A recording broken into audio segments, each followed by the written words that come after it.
बिस्मिल्लाहिर्रहमानिर्रहीम। अस्सलाम वालेकुम, वेलकम बैक टू मी तक ऑफिशियल।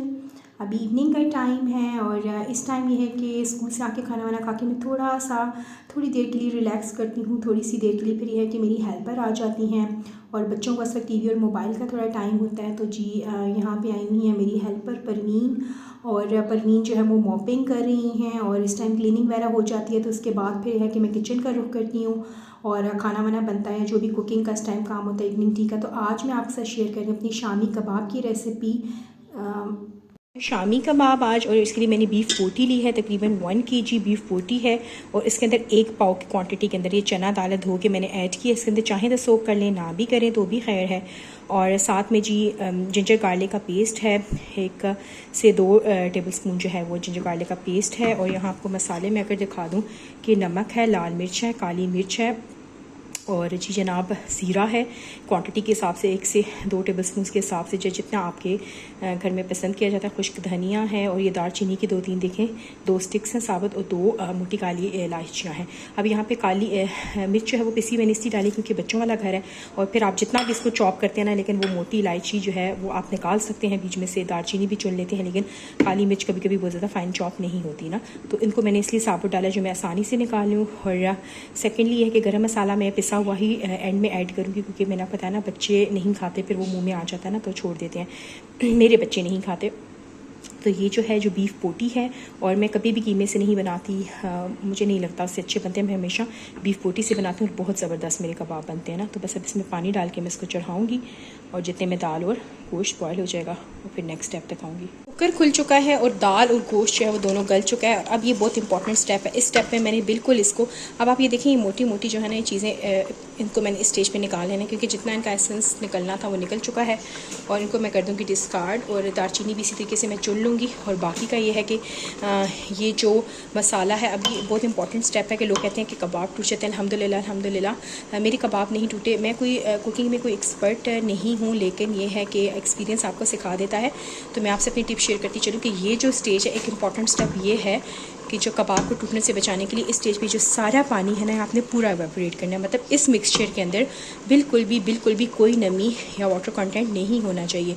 अगर यहाँ पे होगा तो आगे जाके कबाब आपके ज़रूर टूटेंगे। तो ये बहुत इंपॉर्टेंट और मेन स्टेप नंबर 1 है। तो ये दूसरा दालचीनी भी मैं निकाल लेती हूँ और इसका पूरा पानी ड्राई करती हूँ और फिर आपको दिखाती हूँ। तो यहाँ देखिए बिल्कुल ड्राई हो गया मसाला, और आप इसको फॉलो करेंगे तो आपके शामी कबाब कभी भी नहीं टूटेंगे। और यहाँ मैं अगर आपको दिखाता हूँ तो हरा धनिया है, पुदीना के पत्ते हैं और 1 अदद मीडियम प्याज है। इसको मैं पहले चॉप कर लूँगी। पहले चॉप करने का मकसद यही है कि बिल्कुल बारीक हो जाए, अदरवाइज़ ये होगा कि मीट के साथ कुछ चंकी चंकी सा रह जाएगा तो वो फिर मुंह में आएगा। और ख़ास तौर पे जो बच्चों वाला घर है, जैसे मेरे बच्चे हैं, तो फिर वो मुंह में से निकाल देते हैं। तो ये छोटी छोटी चीज़ें होती हैं जिनका ख्याल रखना पड़ता है छोटे बच्चों की माओं को, ताकि वो अपना मील जो है वो खा लें। तो यहाँ जी इसको मैं कर लूँगी सबसे पहले चॉप। बड़ों के लिए बना रहे हैं तो इस स्टेज पे आप थोड़ी सी अदरक डालिए, वो चॉप हुई, वो भी बहुत मज़े की लगती है।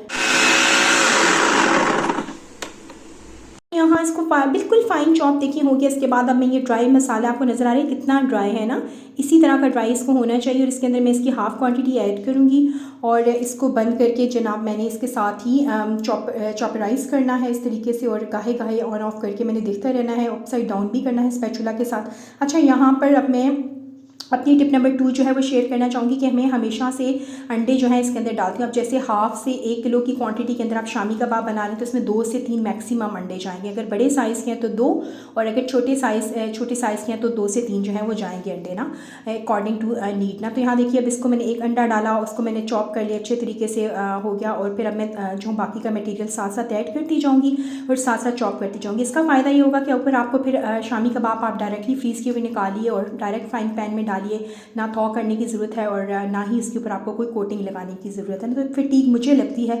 खैर नो डाउट उसका भी अपना टेस्ट होता है ऊपर लगा के अंडे की जो आप करते हैं कोटिंग, लेकिन ये है कि फिर मुझे लगता है कि ये बड़ा कन्वीनियंट रह जाता है। तो मैं इस तरीके से बनाती हूँ। एक तो मैं बोटी से बनाती हूँ और सेकेंडली फिर यह है कि जो आपसे टिप मैंने शेयर की कि बिल्कुल मटेरियल इसका ड्राई हो, फिर अंडा मैं बाइंडिंग में ही ऐड कर देती हूँ। तो ये जो चीज़ें होती हैं, ये छोटी छोटी टिप्स होती हैं जो इन फाइनल रिजल्ट आपका होगा ना कि फिर आपके जो शामी कबाब वो A1 रेडी होंगे।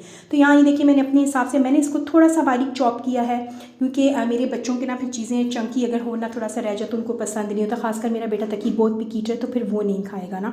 तो यहाँ जी अब मैं अगर आप इसको डोरी डंडे में कर लें या हावन दस्ते में कुटे हुए शामी कबाब, उसका तो टेस्ट होता ही लाजवाब। तो इस स्टेज पे आप इसमें बराबर करेंगे, नमक डाल दिया, लाल मिर्च डाल दी, और जो मैंने आपसे गरम मसाले पाउडर का जिक्र किया था मैंने वो ऐड किया। चाहें तो आप हरा मसाला डाल सकते हैं। इस स्टेज पर आप थोड़ी सी कुटी हुई अदरक इसके अंदर डाल सकते हैं। तो ये सब चीज़ें इसके टेस्ट को लाजवाब बना देती हैं। यहाँ फिर मैं बच्चों के लिए 2 कबाब फ्राई कर रही हूँ।